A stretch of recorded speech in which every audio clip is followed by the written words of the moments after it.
Hello? My girlfriend said, my ex wants to get coffee and catch up. You're not invited. I replied, understood. Then I refunded the ring deposit and packed quietly. When she came back, there was a note on the counter. How was coffee? For context, I'm Mark, 29M.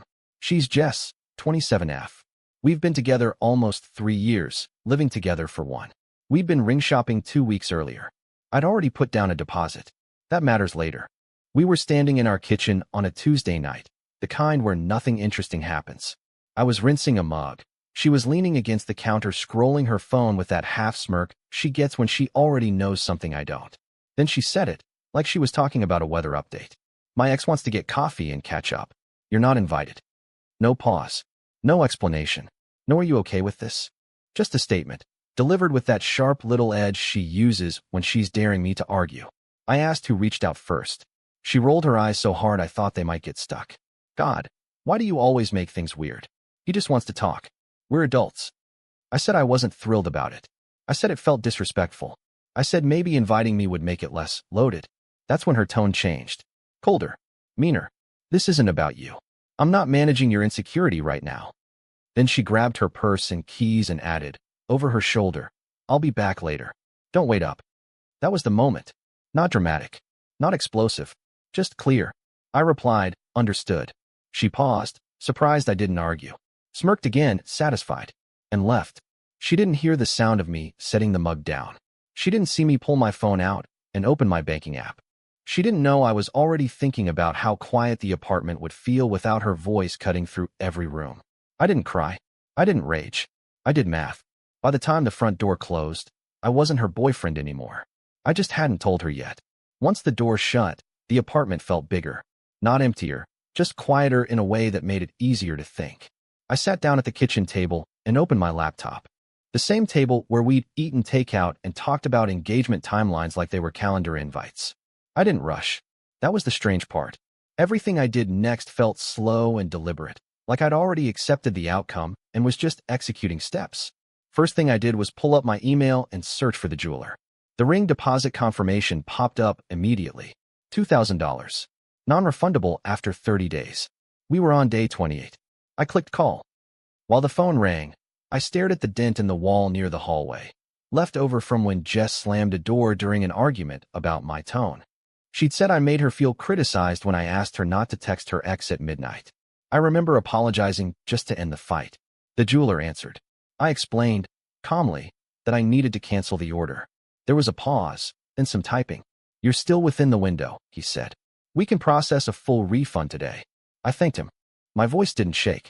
Next was logistics. I opened our shared expenses spreadsheet, the one she insisted on keeping but never updated. Rent was coming out of my account. Utilities too. The lease was month to month, both names on it, but I'd paid the deposit and first 2 months up front when she was between jobs. I booked a storage unit 5 blocks away. Small. Temporary. Just enough. Then I packed. Not angrily. Not dramatically. I folded my clothes the way I always do. Neat stacks, shirts facing the same direction. I left the gifts I'd bought her. The framed photos of us stayed on the shelf. They didn't feel like mine anymore. Around midnight, I found the notebook in my desk drawer, the one where I'd written possible proposal ideas. A hike, a weekend trip, something intimate. I flipped it closed and put it back. Before I left, I wrote a note. Just one line. No explanation. No accusations. I placed it on the counter, right where she'd toss her keys. Then I turned off the lights and walked out with 2 suitcases and a sense of calm that scared me a little. She was probably laughing over coffee right about then. I wondered how long it would take her to notice the silence. I slept better than I expected. The hotel room smelled like detergent and recycled air, the kind of neutral nothingness that doesn't ask questions. When I woke up, my phone was face down on the nightstand. I hadn't checked it since I left. I made coffee from the sad little machine and finally turned the screen over. 3 missed calls. All from Jess. No texts yet. That tracked. She hated leaving voicemails. She liked control too much to talk into a void. I didn't call back. Instead, I went through my morning like it was any other Wednesday. Shower. Button-down shirt. Tie I knew she didn't like because it made me look corporate. I liked it anyway. I checked out, loaded my bags into the car, and drove to work. Around 10:17 a.m., my phone buzzed again. This time it was a text. Where are you? No greeting. No concern. Just irritation wrapped in 4 words. I waited 10 minutes before replying. Not to play games, just because I was in a meeting and my life didn't pause for her anymore. Out. 3 dots appeared. Disappeared. Then, are you seriously doing this right now?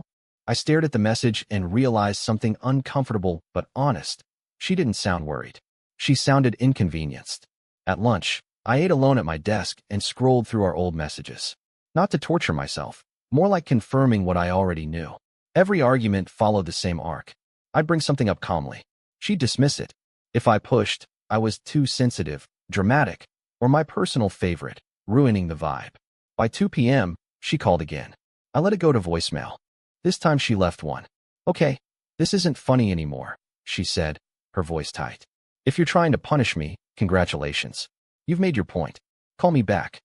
Punish. That word landed harder than it should have. I wasn't punishing her. I was responding. After work, I drove past our apartment without slowing down. Muscle memory tried to pull me toward it anyway. Instead, I went to the storage unit and unloaded my bags. Seeing my things stacked neatly in that concrete room felt right. Temporary, but right. That night, another text came through. We need to talk like adults. I almost laughed. We had talked. She just hadn't liked what my silence was saying. She finally came back the next evening. I wasn't there, obviously. I know this because she told me. Later, exactly how it went, piece by piece, like she was narrating a crime scene where she was both the victim and the detective. But at the time, I was sitting on the edge of a borrowed bed at my friend Evan's place, scrolling through emails, when my phone started vibrating nonstop. Call after call. Text after text. Why is half your stuff gone? Where are you staying? This is extreme, even for you. That one stung a little. Even for you. Like I was known for being dramatic, not known for swallowing things until they sat heavy in my chest. Then came the photo. She'd taken a picture of the kitchen counter. My handwriting was unmistakable. Black pen, uneven letters. The note. How was coffee? 3 dots appeared immediately. Then, are you serious right now? I imagined her standing there, still wearing whatever outfit she'd picked carefully for him. Probably telling herself the coffee was innocent. Probably replaying the conversation, wondering which version of it she'd eventually tell her friends. I didn't reply right away. Instead, I opened my banking app and confirmed the refund had posted. $2,000 back in my account. Clean. Final. A few minutes later, she sent a voice memo. I didn't open it. I could already hear the arc of it in my head. Confusion first, then anger, then that brittle laugh she used when she felt cornered. Another text followed. You didn't even give me a chance to explain. That was the moment I felt something settle in me. Not relief. Not sadness. Clarity. She thought the problem was the coffee. Or the ex. Or the note. The problem was that when she said, "You're not invited," she meant, "You don't get a say." I finally replied with one sentence. There's nothing left to explain. The typing bubble appeared again. Stayed longer this time. Then disappeared. For the first time since this started, the silence wasn't tense. It was earned. The next morning, she showed up at my office. I only know this because the receptionist buzzed me and said my wife was downstairs. Jess always corrected people when they made that mistake. Boyfriend, she'd say, with a little laugh, like marriage was a concept she liked dangling but not touching. I told the receptionist I was in a meeting and couldn't come down. That wasn't true.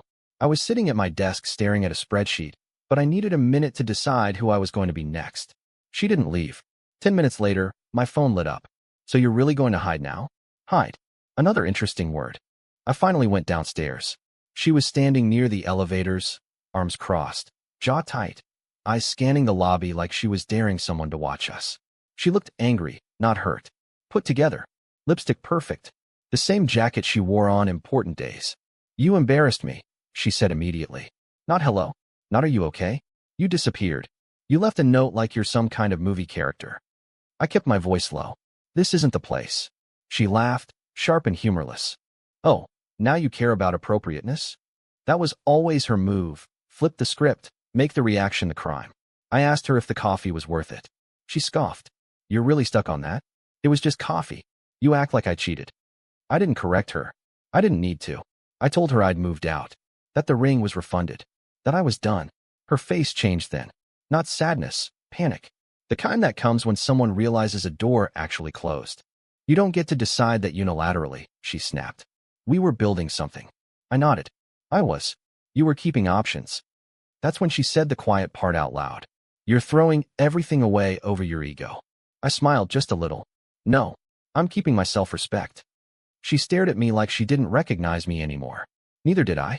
And for the first time, that felt like progress. The fallout didn't explode right away. It trickled. That night, my phone stayed quiet for a few hours, which almost felt louder than the chaos before. I figured she was regrouping, rewriting the story in her head into something she could live with. Jess never reacted immediately when she felt like she'd lost ground. She recalibrated. Around 11:40 p.m., the texts started again. I talked to him for 20 minutes. Nothing happened. You made me feel like a villain for no reason. I didn't respond. Then came the pivot. I told my sister what you did, and even she thinks this is extreme. That one made me exhale slowly. Jess loved bringing in third parties like referees. If enough people sided with her, she could pretend the issue was objective, not personal. A few minutes later. So what? You just walk away without a conversation. After everything I've put into us. There it was. The reframe. Suddenly, she was the one who'd invested, sacrificed, carried weight. I pictured the nights I'd rearranged my schedule for her, the times I'd apologized just to restore peace, the way I'd slowly learned which versions of myself caused less friction. I typed a reply, deleted it, typed another, deleted that too. Eventually, I sent one line. You didn't lose me when you went for coffee. You lost me when you decided I didn't matter enough to be included. She read it immediately. The dots appeared, stayed, disappeared, then nothing. The next morning, I woke up lighter. Not happy, just unburdened. Like I'd set down a weight I'd been pretending wasn't heavy. At work, I caught myself humming. That surprised me. Later that day, Evan asked if I wanted to grab a drink. I said yes without checking my phone first. That felt new. When I came back that night, there was an email from Jess. Subject line, can we please talk? I didn't open it. Some conversations only exist to pull you back into the same loop. And I was finally out. The first person to break the silence wasn't her. It was her friend Maya. Maya and I were never close, but she'd always been around. Brunches, birthdays, the occasional passive-aggressive comment disguised as concern. Her message came in mid-afternoon. Hey, I know this isn't my place, but Jess is really struggling. She didn't think you'd actually leave. I read it twice. Didn't think you'd actually leave. Like leaving was a bluff. Like I was supposed to hover on the edge of consequence forever. I replied with exactly what I felt. I didn't leave to teach a lesson. I left because I learned one. No response. That evening, Jess emailed again. This time it was longer. Paragraphs. A timeline of our relationship rewritten through her lens. She mentioned how stressed she'd been lately, how she felt smothered, how the coffee was supposed to be closure. She even apologized for how I interpreted things. There was a line near the end that finally snapped the last thread. I just wish you trusted me instead of walking away. I leaned back in my chair and stared at the ceiling. Trust wasn't the issue. I'd trusted her when she said her ex was ancient history. Trusted her when she said boundaries were implied. Trusted her when she said I was overthinking things. What she meant was compliance. I closed the email without responding and archived the whole thread. Not out of anger. Out of finality. Later that night, I ran into someone I hadn't seen in a while, an old coworker, at the corner store. We talked for 10 minutes about nothing important. At one point, he asked how Jess was.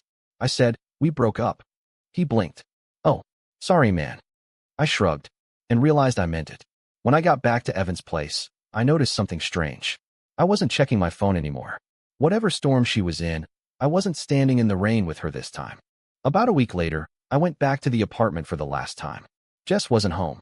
I checked first, not because I was afraid of a confrontation, but because I didn't want one. Closure, I'd learned, is usually just another argument wearing a softer coat. The place looked the same, but it felt staged now, like a set after filming wraps. Her throw pillows were still lined up, just so. The candle she always lit when she wanted the apartment to feel calm sat untouched on the coffee table. I moved quickly, methodically. The last few things I'd left behind on purpose. Books, a jacket, a spare charger. Things I didn't need, but didn't want replaced in my absence like evidence I'd never existed. In the bedroom, I noticed something small that almost made me laugh. The ring box. Empty, obviously. She must have gone looking for it. That tiny square of velvet sat on the dresser like a question she didn't want answered. I took nothing else. I didn't leave another note. On my way out, I ran into our neighbor in the hallway. He smiled politely and asked if everything was okay. People always ask that when they already sensed the answer. Yeah, I said. Just moving on. He nodded like he understood. That night, Jess texted me for the first time in days. I saw the ring box. No accusation. No anger. Just that. I waited an hour before replying. You told me I wasn't invited. I took that seriously. 3 dots appeared. Then disappeared. That was it. No follow-up. No defense. For the first time, she didn't know what to say. And I realized something important in that silence. She'd expected me to orbit her forever. To be there, waiting, while she tested other gravitational pulls. But I wasn't angry anymore. I was just gone. And it turns out, that's the one outcome she never planned for. 2 weeks passed. That's when the narrative shifted. I started hearing things through other people, mutual friends, acquaintances, the loose social web that forms when you've shared a life. Apparently, Jess was blindsided. Apparently, I left without warning. Apparently, the coffee had been innocent and my reaction had been cold and unhinged. I didn't correct anyone. That was another lesson I didn't know I'd learn. You don't owe your silence an explanation. People who want to understand well. People who want a villain already have one picked out. One night, Evan mentioned that Jess had posted something vague on Instagram. A black screen. White text. Sometimes the people who say they love you leave the fastest. I felt nothing. No urge to defend myself. No spike of anger. Just a mild recognition of the pattern. Pain reframed as performance. A few days later, she tried one last angle. She emailed again. Short this time. I never thought you'd actually walk away. I thought you loved me enough to fight. That sentence sat with me for a while. Fight. What she meant was argue. Negotiate. Compromise myself down into something smaller so she wouldn't have to feel uncomfortable. I didn't reply. Instead, I deleted her contact entirely. Not blocked, deleted. There's a difference. Blocking is reactive. Deleting is finished. That weekend, I moved into my own place. Nothing fancy. 1 bedroom. Quiet street. Boxes still everywhere. It didn't look like a shared future, and that was the point. As I unpacked, I found the spare key she'd given me months ago, still on my keyring. I held it for a second, then dropped it into the junk drawer. Not out of spite. Out of habit breaking. Later that night, sitting on the floor eating takeout from the carton, I realized something had changed in the way I thought about the whole thing. I didn't miss her. I missed the version of myself I'd been before I started explaining my worth. And that version? He was already back. It's been a month now. People still ask how I'm doing, usually with that careful tone, like they're afraid I'll crack if they press too hard. I tell them I'm fine. Not fine like I'm pretending. Fine like something painful has already finished hurting. Jess tried one last time, indirectly. She didn't reach out to me. She sent a message to Evan instead. Said she hoped I was doing okay, and that she never meant for things to end like this. Evan showed it to me and asked if I wanted him to respond. I said no. Because here's the truth I didn't understand until everything stopped. The ending wasn't dramatic. It wasn't the note. It wasn't the ring refund. It wasn't even the coffee. It ended the moment she spoke like I was optional. Everything after that was just me catching up to a decision she'd already made without realizing it. I don't hate her. I don't wish her anything bad. I hope she gets coffee with whoever she wants. I hope one day she understands why someone can love you deeply and still walk away quietly. As for me, my apartment is slowly starting to feel like home. I bought a cheap plant. It's still alive. I sleep on my side of the bed without apologizing for it. I make decisions without wondering how they'll be received. Sometimes I think about the note on the counter. How was coffee? Not as sarcasm. Not as revenge. Just as a question she never expected to cost her everything. And that's okay. Some answers only come after you leave. Bye-bye.